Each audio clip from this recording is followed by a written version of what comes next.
Heading into Week 16 of the 2021 NFL season, the Indianapolis Colts were 9-6 and were one of the hottest teams in the league as they were riding high off of a 5-game winning streak that had catapulted them into the Super Bowl conversation.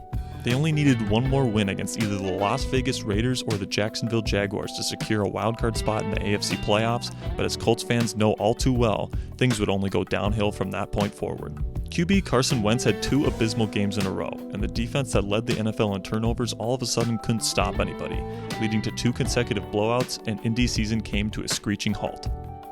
After the collapse, Colts owner Jim Irsay was so pissed at Wentz's decline that he ordered GM Chris Ballard to find his replacement in the offseason, and many were left to wonder who the Colts were going to grab next.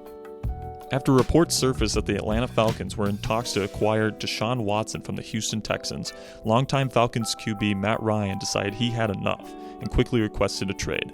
The next day, the Colts and Falcons made a deal to send the former MVP to Indy. Heading into 2022, I think the Colts are flying completely under the radar as no one is really including them on their list of contenders to win a title this season. But with Matt Ryan now under center, not only do I think the Colts will win the AFC South this year, but I think they are a top 5 team in the NFL and have a real shot at winning the Super Bowl in 2022. I think because the Colts missed the playoffs last year and Matt Ryan has been on some very bad teams lately, I think a lot of people are underestimating what this team is capable of. They have one of the best run games in the league today, bolstered by all-pro running back Jonathan Taylor and an elite offensive line, and their defense is no slouch either, as it led the NFL in turnovers in 2021 and are bringing most of their guys back for 2022.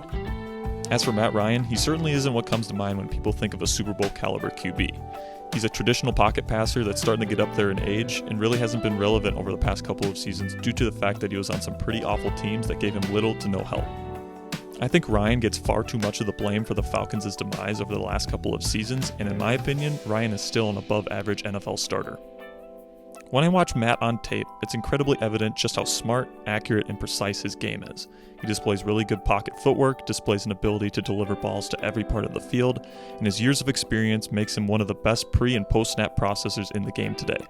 Now that he has a really good offensive line, a great running game, talented receiving weapons, and a stout defense, I think Ryan is exactly what this organization needs to finally ascend to the level of being a legitimate title contender, even in a loaded AFC.